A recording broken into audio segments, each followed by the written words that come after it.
This is Andrew Stewart, managing editor of Washington Babylon, here with Eric Draitser. He's the host of Counterpunch Radio. He also has run the website Stop Imperialism and has his own Patreon account. You can throw your address in for that if you like, Eric. Thank you. Patreon.com/Eric Draitser, ERICDRAITSER. Very much appreciated. And today it is May 30th, 2021, and we are going to be recording an audio commentary for the film Joker 2019, directed by Todd Phillips. And this is going to be a fascinating moment. You will be listening to Eric and I fighting so bitterly that we'll probably end up never being friends again, and writing hundreds of pages of screeds for Counterpunch about why each of us is scum because we have wildly different opinions about this movie. I should have never told you beforehand what my opinion was, but yes, we shall see. We shall see. Let's rock and I shall get my brass knuckles ready. So the movie is starting off. I like this old-fashioned Warner Brothers logo. Really sets the time back in the 1980s. Oh yeah, the look of the film is, I mean, it's almost like a sort of a document of that era, really. But side note, 80s, I kind of see this as a 70s in terms of economic depression, in terms of all of the other things that are going on. It's so much more associated with the 70s, wouldn't it be? Well, that's the interesting part. It's got two timestamps in it saying it's 1981. Okay. All right. One of them, I believe, is towards the beginning, but at the end of the movie, it shows the movie theater that the Wayne family is walking out of, and the movie posters are for John Borman's Excalibur and one of the Zorro movies that came out in 1981. Well, there you go. There you have it, 1981. Mm-hmm. I mean, Joaquin Phoenix he already gets you within the first 30 seconds. He just already captures the screen. Absolutely. And it's hard to deny that part of the picture. So one of the interesting things we were talking about, Eric, before we began this recording was how we come to the picture as viewers. I am, of course, coming after, 30 years of watching Batman cartoons, movies, reading the comic books, even being a big fan of audio recording things. And so that informs how I'm coming to it. How do you come to it? Well, I would say that I come to it mostly as a film person, without much background in the comics. I mean, certainly no background in the comics. I would say my exposure to it would be 1990s cartoon, which was Mark Hamill as Joker, and of course the iconic Jack Nicholson performance in the Tim Burton film, and certainly, of course, Heath Ledger. So I mean, really just the from the film perspective, I don't really have much in the way of comic book background, certainly not with Batman, certainly not with the DC universe. So I come to this from a film perspective. Right, and I think that is part of why we have such very different opinions is, for me... Okay, you go. No, I'm sorry. I just, this scene that begins where the kids beat him up, it's so fascinating because you think you're headed in the most predictable direction, right? You think this is going to be the right-wing reactionary take on street crime, children, young people of color, attacking the white man, beating him down, right? And that he's going to get his sort of vengeance, right? Is this going to be like some sort of stylized falling down? Is this going to be, that kind of film, right? So then right at the beginning, you think you might be on, ready for a right-wing film, and that's not what happens. Right. Okay. And yeah, that's a very interesting view. I kind of came away with a very different feel. It's not definitely got any of that, what is it, like Charles Bronson hardcore vigilante justice element, but I did kind of find that the trope was there and was informative, but brought me in that opposite direction from what you're saying. This is messy. Oh, yeah. Right? This is messy. Mm-hmm. This is not some well-executed violence here. This is going to be messy. Absolutely. And I think that's a real interesting change for a comic book film and for the Batman films because of the very stylized and very heavily produced stage production that you see around action sequences and violence in earlier Batman movies. When the Joker does something in the Tim Burton film, it's a set piece. Here, it's much grittier and much more, wow, this could happen in real life very easily. Absolutely. I mean, the Tim Burton Batman, which I love, by the way, and I am in no way disparaging. And Jack Nicholson, I love, and everything. I love everything about those movies. But, I mean, that's a surrealist fantasy film. You know, almost silly in its consciousness of itself. You know, this film is, I mean, this is a real look at not just mental illness and violence. I think it's also a look at the savagery of human beings. It's also a look at the city, about urban life, isn't it? Because I mean, this is Gotham technically, but this is a New York film. Oh, yeah. Gotham is a character in every Batman film. And New York is the character here. Absolutely.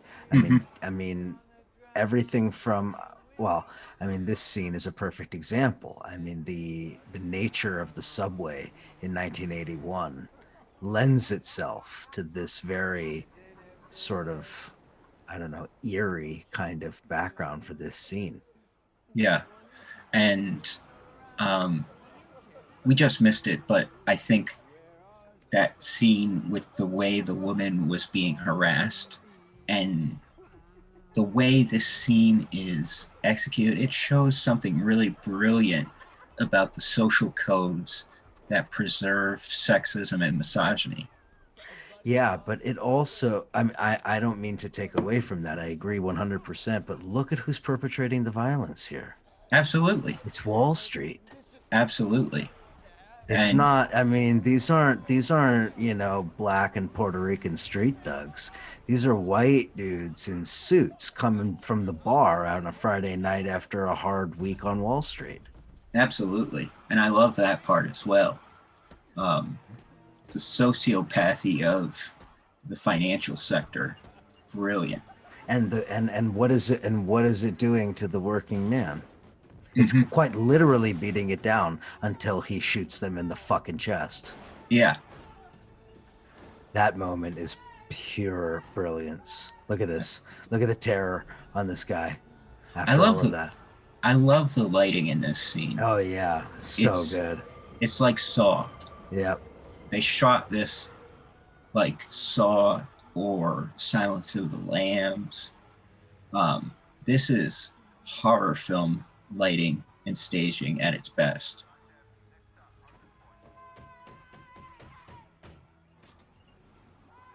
Incidentally, I'll just say the amount of smoking inside of this has tempted me to buy a pack of fucking Marlboros. Oh my God, those were the days. Look at him. Mm-hmm. That suit, too. Mm-hmm. Just... Now, that's supposed to be Dr. Ruth. Yes, Dr. Ruth, yeah. In Frank Miller's Dark Knight Returns, the comic book that was one of the groundbreakers in the 80s, there's actually a scene just like this where he goes on Letterman and kills Letterman on television. Oh, really? Wow. Yeah. You mentioned that this look is not a political statement. Is that right? That's right, Mary. I'm not political. So he's apolitical. This is another thing for me, because Benjamin talks about in his work of art in the age of mechanical reproduction, the idea of politics being substituted with aesthetics as an intentional move made by the bourgeoisie in response to the Russian Revolution was the creation of the modern mass media apparatus as we know it. Now he's writing back in the 30s, it's the Weimar Germany era, but it's still the era of the proliferation of the mass media where aesthetics replaces politics. So here he's making the statement that politics is not his thing. It says the suit, it's all an aesthetic statement. Okay. Here's one. Oh God, I love these 80s commercials. 1980s television is such a fucking This makes trip. me this scene right here. I mean, partially it makes me think of Network, but Eastwood up in the far top corner there. Yeah. It makes me think of Network, and it makes me think of Videodrome. Mm-hmm. So here's the chaos. Yes. The rebellion. But is this chaos? I don't think so. It's a populist uprising, like you So? said. Yeah. I think, I mean, there's Is that two. Yeah, go ahead.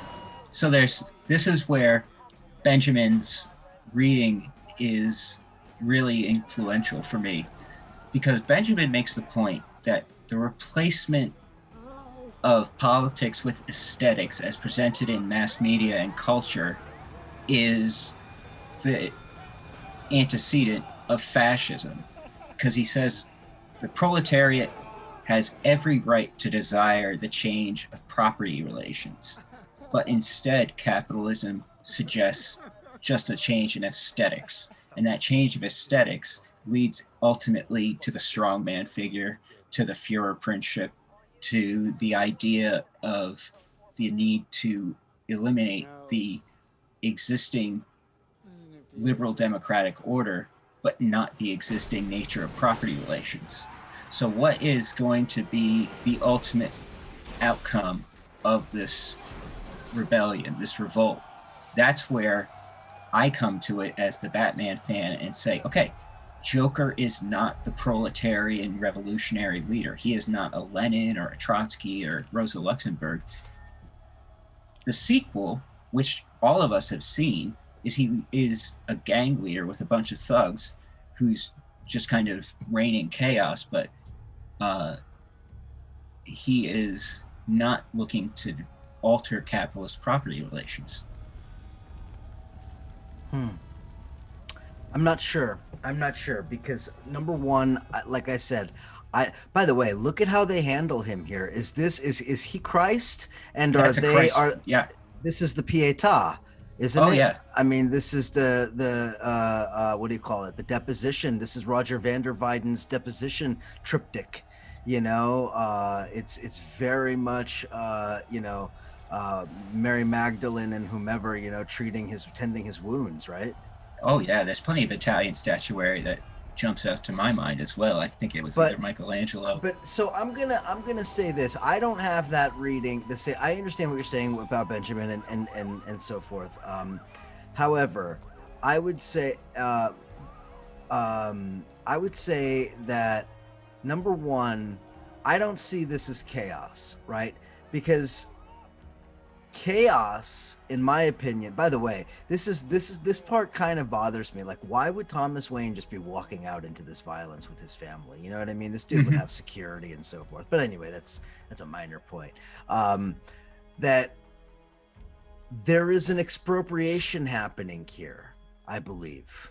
The city has been owned, here it is, by this man. You get what you fucking deserve, right? Mhm. Thomas Wayne has been the owner of Gotham. And Yeah. here in this moment, in this uprising, it's quote unquote expropriated from him. It is taken from him. The city doesn't belong to them anymore. You see, the cop turns to Joker and says, well, you think this is fucking funny? The whole city's on fire. And he says, yeah, I do think it's funny.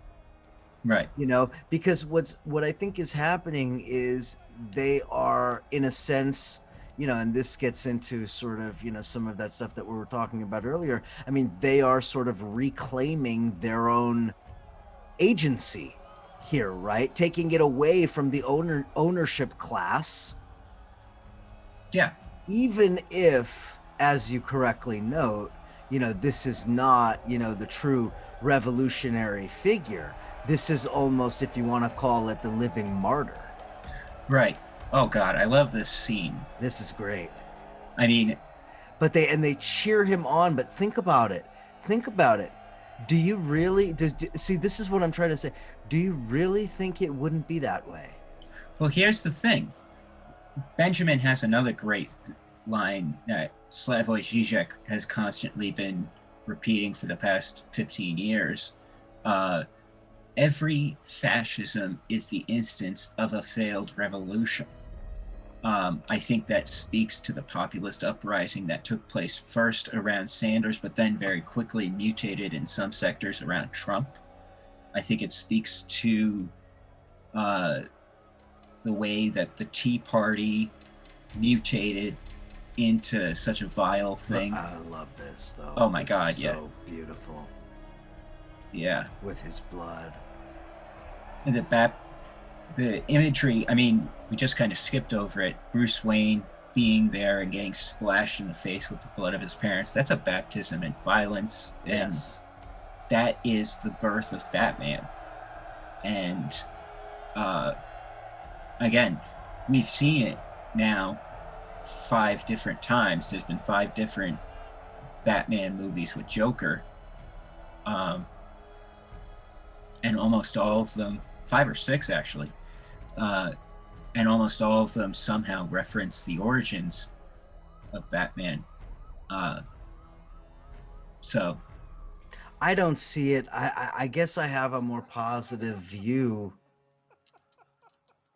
I guess I have a more positive view on what's happening there, because I don't think that it is just the aesthetics there. I think that there is a fundamental, if not symbolic. I mean, that mob killed cops and killed Thomas Wayne. mm-hmm. What is this? What are those things supposed to symbolize?